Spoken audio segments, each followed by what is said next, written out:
And Sadie. I wrote my question down because I didn't want to mess it up. So, Supernatural is a show that really is known for its music, both the music in the show. There's some guys in it. Anyways. There's the music in the show, music that's been inspired by the show by other musicians, and now us here at the Cons having y'all being musicians as well and bringing in other cast members. So I was hoping you could speak to the musical legacy of Supernatural and what that's meant for y'all. Oh, wow. Good question, Sadie. Yeah, I think from the get-go, there was, and you can probably look this up, it's probably out there, but I think it wasn't the first page of the pilot script. Yeah, none of your anemic pop crap. None of your anemic pop crap, talking about what music cue would go in that moment.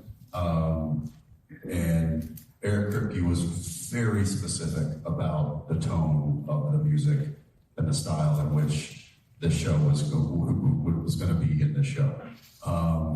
And so I think that set a tone from the opening page of what this was, and I related to that. I listened to that music growing up. I still listen to it today, and I think it really was part of the building blocks of what made the show.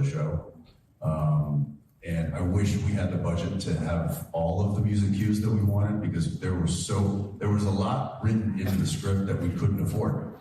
Because at the end of the day,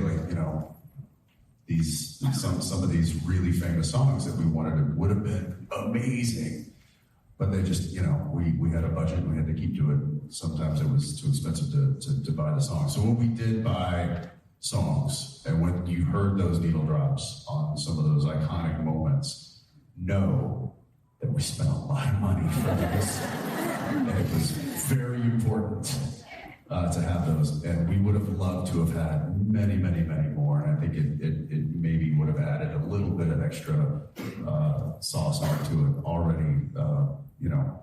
already great project. But I think it definitely inspired the show in ways, just knowing what kind of tone it was. And then I think it also inspired a lot of us to, personally, to get to play in that realm. I mean, these guys were already playing music before the show started, so that doesn't really count. But I think a lot of us have gotten inspired by what the show has done and by the music, and it has become definitely a music-forward show. And it just so happens that a lot of the folks that walked through the doors of Supernatural were multi-talented and could do that.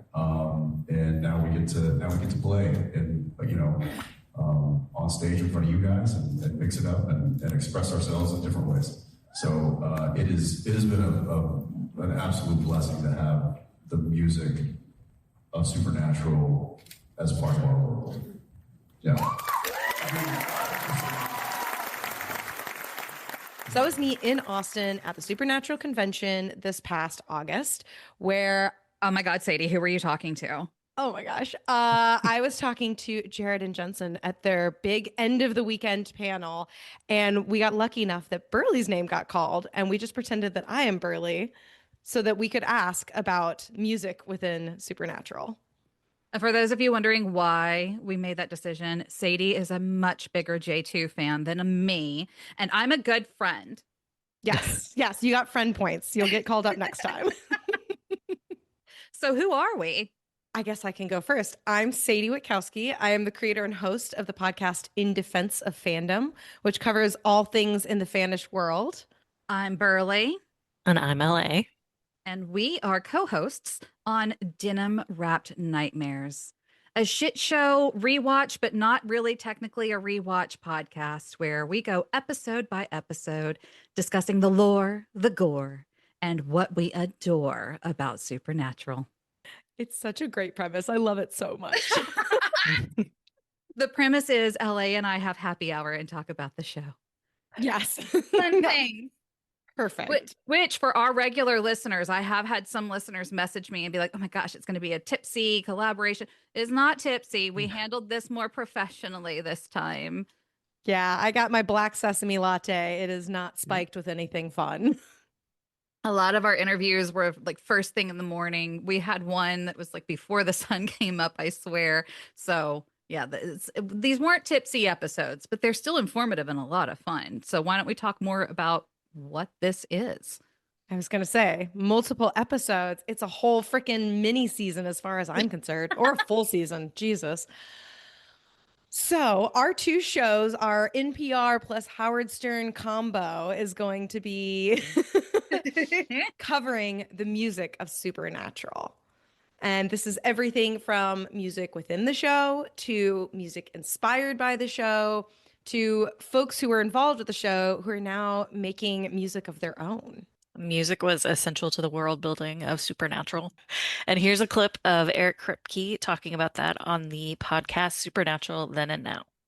When I got Supernatural and I was starting it, I literally said to myself, like, I'm just going to do the opposite of what I did on Tarzan. And I did. And turns out I was a pretty good showrunner the second at bat, because I went against all of my natural instincts. Interesting. So no, it's like you have to be all the things that I was when I was younger. Like, you can't be at this job. Like, you can't be afraid of confrontation. You can't be afraid to fight for the thing you believe in. You know, you can't be afraid to protect the thing, you know, because in the first season of a show, it's like everyone's, and when I say everyone, I mean, you know, the network primarily, but everyone at the network is scared and they don't know if it's going to work. And so they're always like stretching and pulling and second guessing. You know, a perfect example of that is that I never would have done earlier, but in season 1 of the show, the president of the WB at the time hated the music we were putting in the show, hated the classic rock, because he's got a show on the WB, and we're putting in like Allman Brothers and Rush and Foghat and Bad Company and Foghat, and like he was just like, no way, like we need current, exciting, you know, young music. Right. And an earlier me would have been like, okay, I mean, I guess, but I was like, oh, you know, sorry, that it's just, I'm gonna have to quit now. Wow. And they were like, wow, they're like, are you quitting over the music choice? I'm like, yeah, it's sort of that important to the tone. And you can only pull that card a couple of times. Wow. And you have to mean it. Like it never works as a bluff.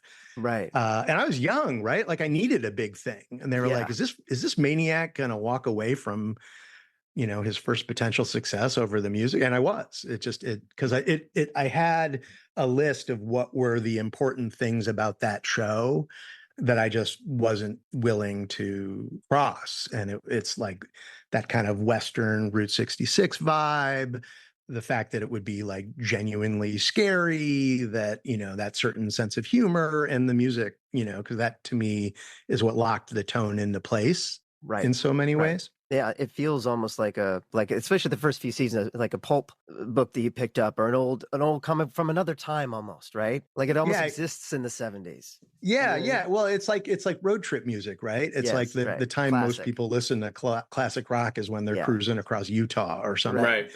Yeah. And it just fits the vibe, and it makes it feel like a little timeless versus if we had like fucking put in Death Cab for Cutie or whatever. And 100%. Well, you know, as we go back and watch it, we're like, man, aside from like the flair of the jeans, there's not a lot that dates the show. Like, you know, clamshell phones to smartphones or microfiche or something. But it's not like every episode you're watching. You know, you're not watching something that's jarringly a different time. And I think the music really helped with that, because it was already old at that point. Like that was already time stamped as classic. So speaking of interviews, LA, Sadie and I are fucking insane because we decided to interview 20 plus people for this music special.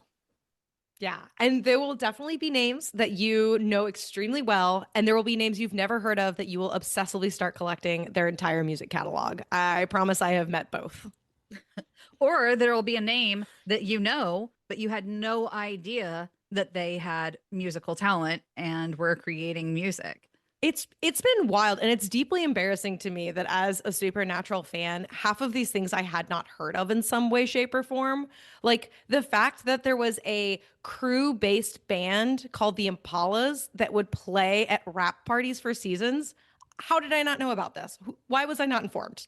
And it featured a saxophone player. Like, we're not talking about just a 3-piece band. Incredible. I love it so much. Berly found a recording, which is like Blues Brothers style. It is so funny. I've been just making my husband rewatch it over and over again. He's like, I get it. There's music. I'm so happy for you. Do you have any thoughts to add yet, LA? I really liked the Rob and Jason interview, like the two of them going back and forth together and talking about how things got started for them. For going like from acting and then into music and that stuff. I thought that was cool to hear how it all got started for them. It felt very like sitting in the green room and hearing them like, shoot the breeze together and like go back and forth with all these stories that I definitely have not heard before. Right. Mm-hmm. I like that format where we're having some of our guests actually interview each other. Yeah, because we got lazy. No. We just want to change it up, keep things interesting. I really enjoyed having some artists on the show who have written music inspired by Supernatural. And what cracked me up about those interviews is that in some cases, it felt like they were more excited to come on here and talk about the music from the show than they were to talk about their own music that they make. They were like, let me pull up my favorite clips with these needle drops. Yeah. You're like, oh, we didn't ask for homework, but thank you so much. And I found some new music that I was like, this is fucking good. I like this. Yeah. And I think that our listeners will be very excited to hear that we do have a playlist of all of the music featured so that you'll be able to explore the audio soundscape as we go through this series. It's on Spotify and YouTube Music. Perfect. I don't have Apple, so. That's okay. I am about to set up my Apple account with my husband, so I'll set that up. Okay. Well, speaking of having all of the bands be really into their favorite needle drop moments on the show, do you both have your favorite needle drop moments? Oh my God, Sadie, LA, let me tell y'all, I've been posting needle drop moments on social to get people talking about the music as part of the promotion for this fantastical series that we have put together here. And let me tell you, the recommendations that I've been getting are overwhelming. I'm not going to be able to make a video for every single one. And I think people are knowing I'm not going to be able to make a video for every single one because in addition to commenting it under videos where I'm like, what's your favorite needle drop? I'm now getting DMs where they're like, hey, in case you didn't see my comment, here's another needle drop that I love. And I can tell you guys the ones that got mentioned the most in these little interactions, the top of the list by far mentioned the most was the entrance of the Horseman death. I mean, iconic. I think that was one of the first scenes, LA, that when we saw that episode that you were like, I want to watch it again. Rewind. Yeah. I want to see that entrance again. It was good. And considering Jensen or Jared wasn't in that scene at all, that says a lot. Yeah, true. I feel like that's often one of the biggest intros. And it's for a character that I think is technically only in like under a dozen episodes, technically. He's so good, though. He's so good. And the music and Phil Segrisha's direction, like it just all came together for an iconic needle drop moment in an iconic scene for an iconic character. Just mwah, chef's kiss. I wasn't surprised to see that that was the one mentioned the most. The one that got mentioned the second most is in the episode Night Shifter, Ronald with the laser eyes, when the fellas are escaping the scene at the end, not getting captured by the FBI. And Renegade by Styx is the exit anthem there. Is that the one where they're in the SWAT outfits? Yeah. Yeah, that was my favorite. We like them costumes. As they strip off the masks and are like looking at each other. Mm-hmm. And then the third one, this one surprised me. I don't know if it's going to surprise either of you, but the third one that got mentioned the most was Rooster It's at the end of the episode Folsom Prison Blues. Again, they're escaping Henriksen, and Rooster kicks in. I'm blanking on the. It's not. Is it Alice in Chains? I think so. Yes, Alice in Chains, Rooster. That was the third one, which is a great needle drop. Don't get me wrong. I love it. I just wasn't expecting that to be one of the ones that got mentioned so much. I was expecting like Space Oddity from Clap Your Hands If You Believe. Heat of the Moment got mentioned quite a bit from Mystery Spot. I was expecting to see that one more, and I didn't. So yeah, it was interesting. Are there any needle drops that come to your mind, LA?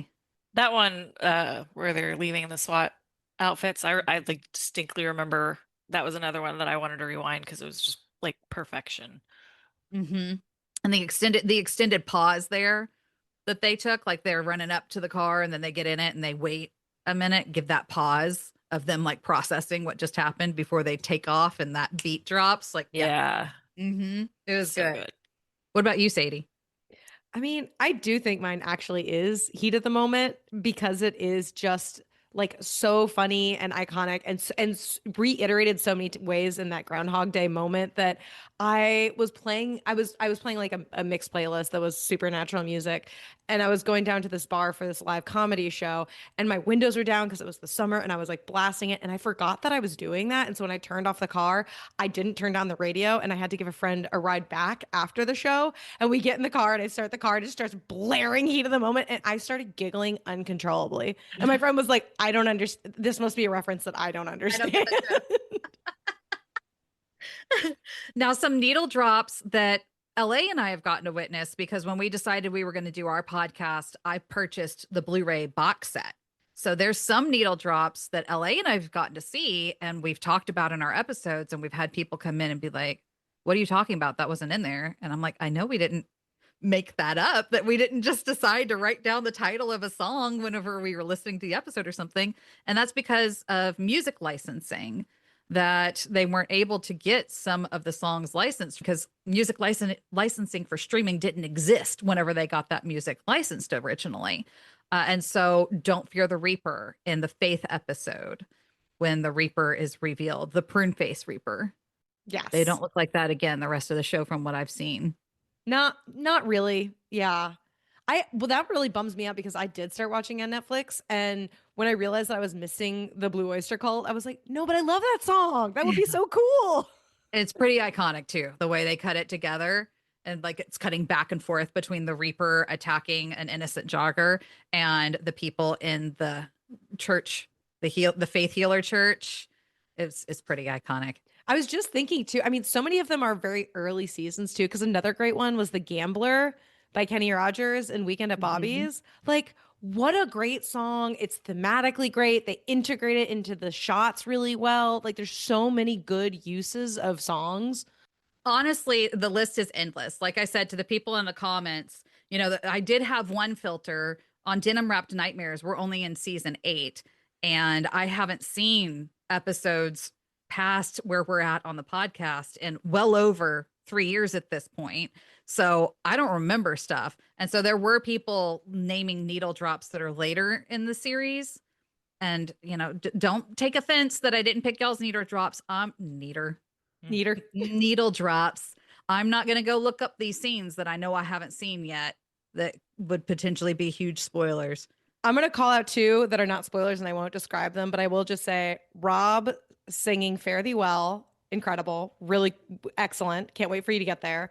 And my other really big favorite one is Night Moves by Bob Seger. That, I just want to talk about it so much, but I won't read it for you. But I have so many feelings about it, and they're all positive. Fortunately, Night Moves, it's been mentioned a lot in the comments, but everybody who's mentioned it has just mentioned like Night Moves in Baby. And I know about the Baby episode, right, but we haven't seen it yet. That's all you need to know. The other one that got mentioned a lot that some people have spoiled in the comments, but I already knew about this spoiler. So anybody who did, don't feel bad at all. The rest of you should feel terrible. I'm just kidding. But anyway, the other one that was mentioned quite a bit, I don't remember the season or the episode, but they said Motorhead, God Was Never on Your Side. Mm-hmm. I won't say anything, but just... Well, okay, instead of giving you guys spoilers, I want to hear about, because we also cover this in our series, about the music that we experience at the conventions, because I think that's actually, I've been to a lot of cons. I've been to anime cons. I've been to San Diego Comic-Con. I gotta say, supernatural conventions are their own beast in so many ways, and music is a big part of that. I remember LA and my first convention in Dallas, people being like, are y'all going to the concert? And us being like, what the fuck are they talking about? I had no idea that even was a part of it. I mean, I've never been to conventions or anything like that, but I mean, it was overwhelming in general, but then that was a big surprise to me because I had no idea that was even involved in when you went to the convention, but it makes it fun. I love it. Oh, I was going to say, I remember LA completely zenned out during Jason and Rob's Hallelujah duet. Oh, I looked over and her eyes were like closed. She's like Vibing. just vibing. So for those that haven't gone to these conventions, every Saturday night they do a Saturday night special, which is performed primarily by Loud and Swain with all sorts of fun, exciting guests that rotate depending on the show and the location and many other things. But that's not even all of the music they do, right? Because Loud and Swain is also the house band that plays on and off for people's panels. So if they're going to have the Demon Crowley coming up, then they're going to play Mr. Crowley. And if they're like, Garth Fitzgerald, I can't think of the actor's name, DJ Qualls. DJ. He used to be a model. Really? We said something about it in one of our episodes, like that he like had a cowboy hat on and was like taking off his hat and doing something. And LA and I both went, wait a minute, like he's looking like a model here. And people sent us like facts that he was like a model over in Europe before his acting career took off. You know what though? That totally tracks. He also has Right? the right kind of build for a model, like where you're kind of somewhere in between the like classic runway model and also Almost androgynous in some looks. Yeah. Interesting. Yep. Today I learned. Hot. But yes, Garth Fitzgerald, Poison. Yes. Although they used to play Garth Brooks. Right? But now they know better. That was another needle drop that was just perfection. LA and I got a kick out of that one in that episode. And then it got played throughout the episode too. And I was like, yes. I love it so much. Well, LA, what is your favorite music element at the conventions? Because you've been to a couple, right? Not just the Dallas one. Yes. Yeah. I mean, I always like when they bring out like the different guests because it's always a surprise and I don't know who they are half the time. So Berly has to let me know. But it's insane how talented everybody is. Like it's crazy when you hear their voices and just the music. I don't know. It's just not fair for people to be multi-talented like that, you know? Right. It's actually quite rude, actually. Yeah. Right? It's upsetting, but I love it. Yeah, it's like Ben Edlund. You see everything that he does. You see him post like little napkins where he's like, here's a quick doodle that I did. And his doodle is something that I couldn't make in a year if I tried, you know? And then it's like, oh, and he sings too. Oh, okay. I'm sure he like also like builds insane yard art or something. Right? I'm sure he has like 3 other talents that we've just never gotten to know about. I'm certain of it. And for those of you, I've seen people sometimes talking about how, oh, this convention's going to be in my town. It's going to be in my city. I've never been. I'm scared to go. I don't know about it. Just FYI, Saturday Night Special is the concert that happens at the conventions. You don't have to have a convention ticket to go to Saturday Night Special. So if you're nervous about going to your first convention, but you can make it to just the concert, I encourage you to go and kind of see what it's like, see how many people are there, get a sense of the vibe, kind of a sense of the landscape, so to speak, so that you can be more confident about maybe doing the entire convention next time it's in town. I actually did bring a non-fan friend to the concert because I was in her town and she wanted to hang out. And I was like, what if we did dinner and I paid for a concert? And she's like, sure. Wait, is this a trick? And I was like, the answer is yes.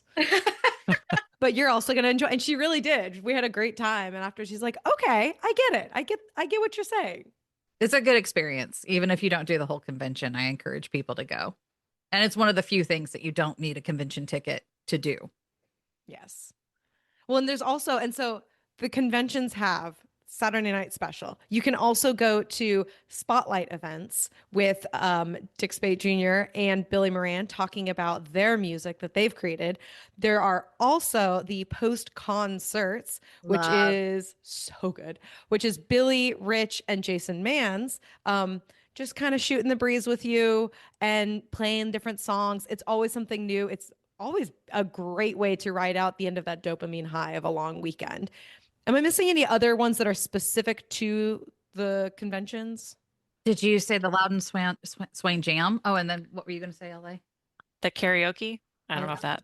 I think that counts. Karaoke counts. They do curate those songs. They've got themes and it's structured for sure.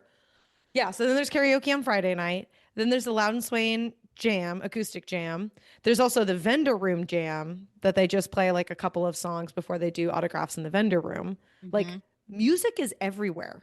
Right. And the vendor jam isn't usually or isn't always on the schedule.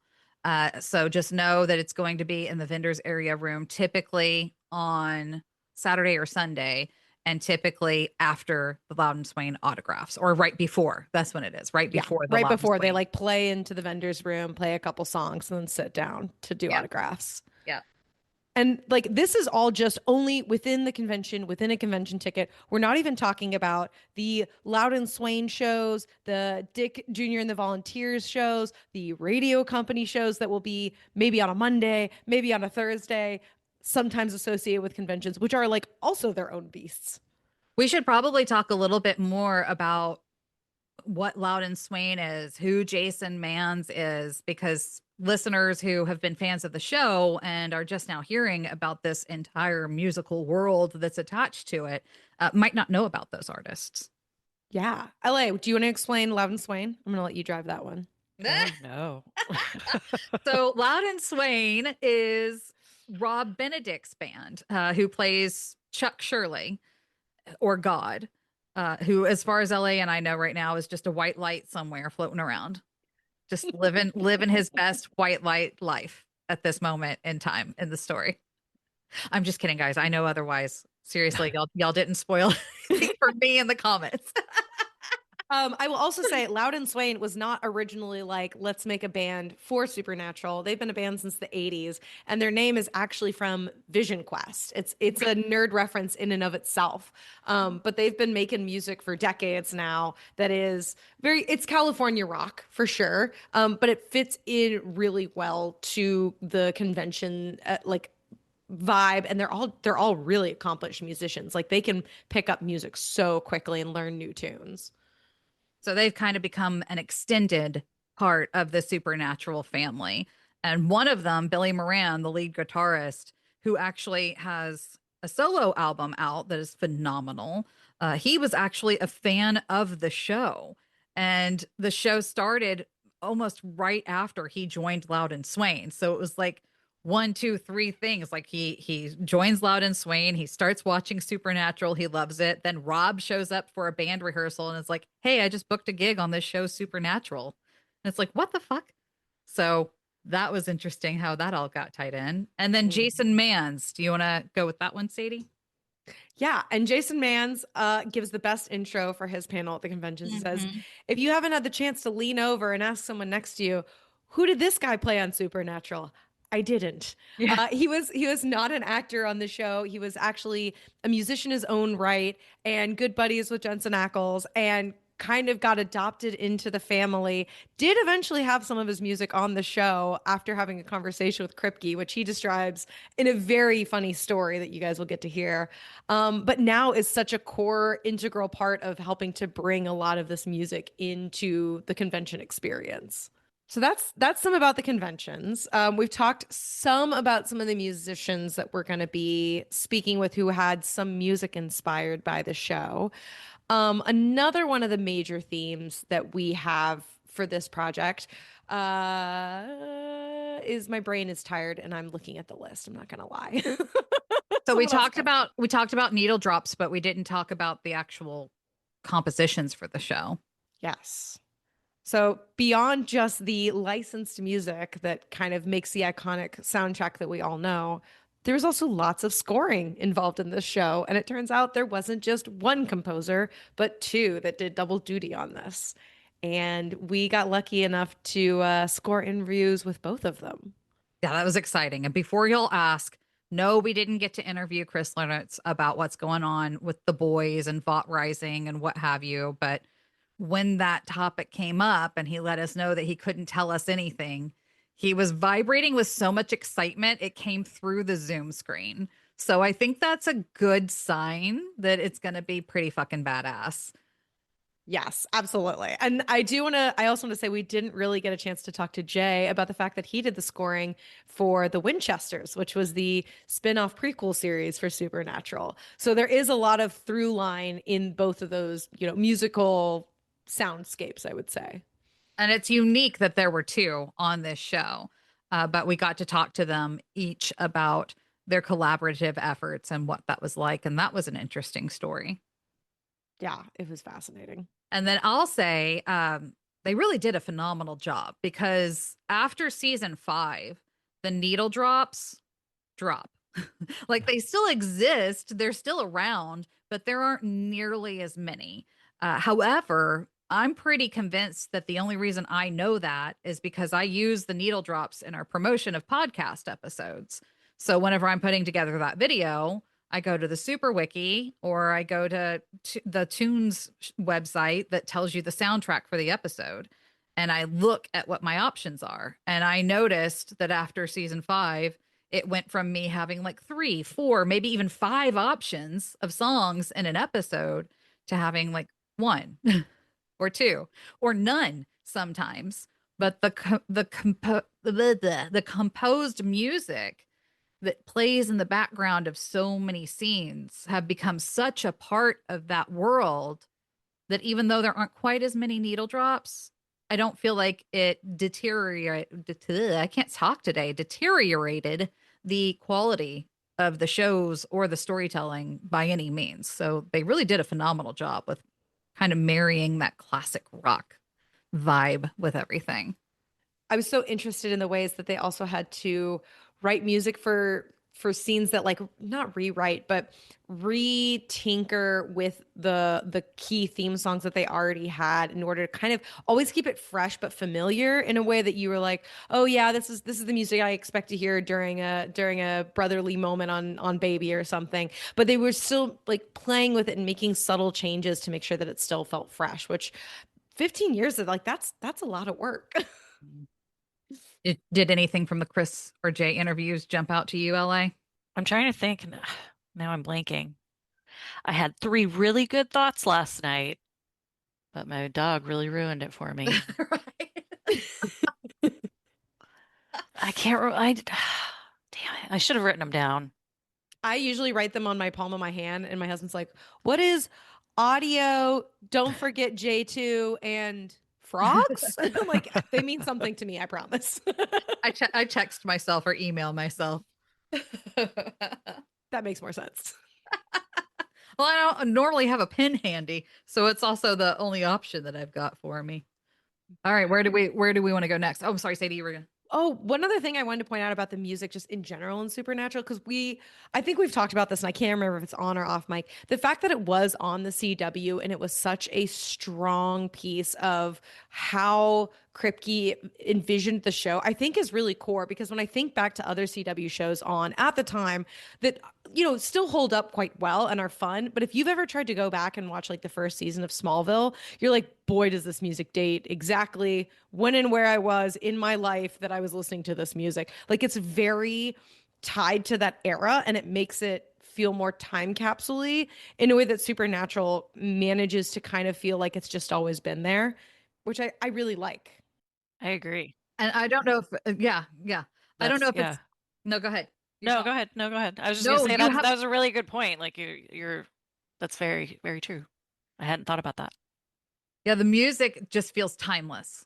And even though like they're holding, like whenever they go to the library and they're looking at the microfiche and like all that other kind of stuff, like when we started the show, I don't know, just that timeless kind of vibe to it, even though you're looking at old stuff.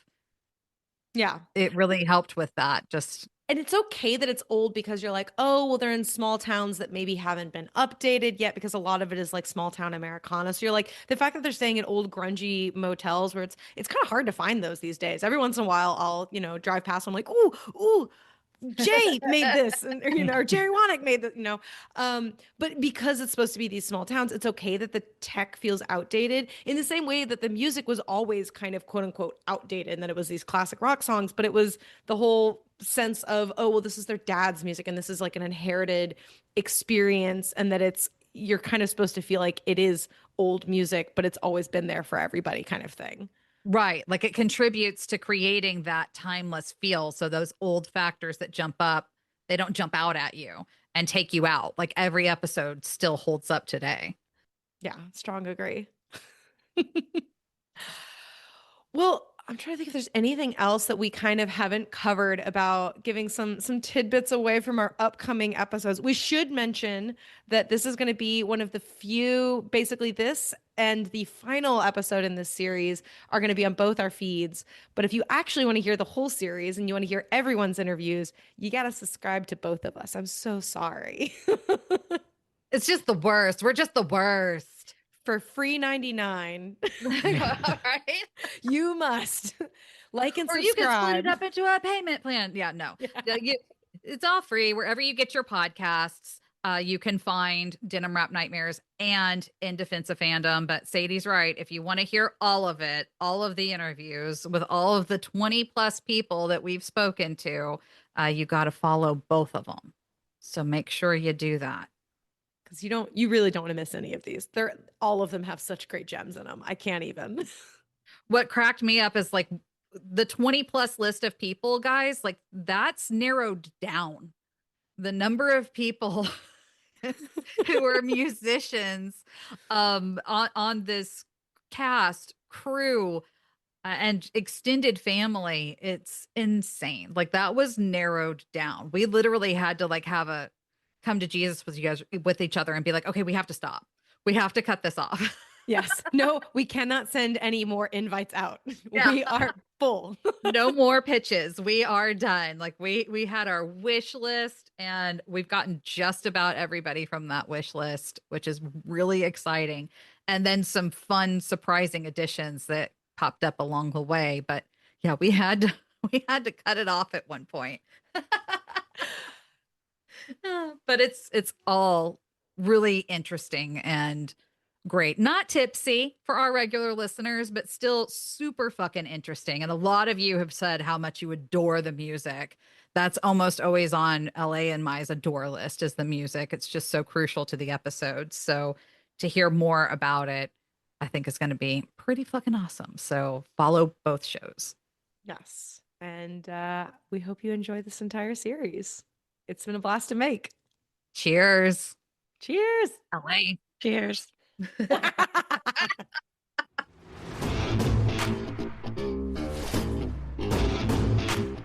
Now for the show's credits. This season is a co-production between Denim-wrapped Nightmares and In Defense of Fandom. Cover art for In Defense of Fandom was designed by Liz Hand. Cover art for Denim-wrapped Nightmares was designed by Rain Zielman.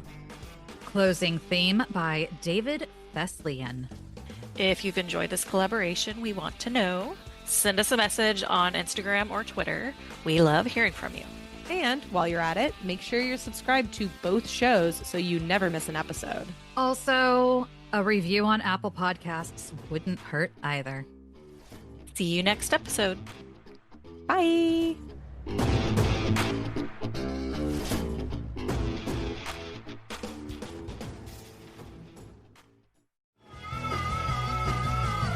You're listening to the Geekscape Network.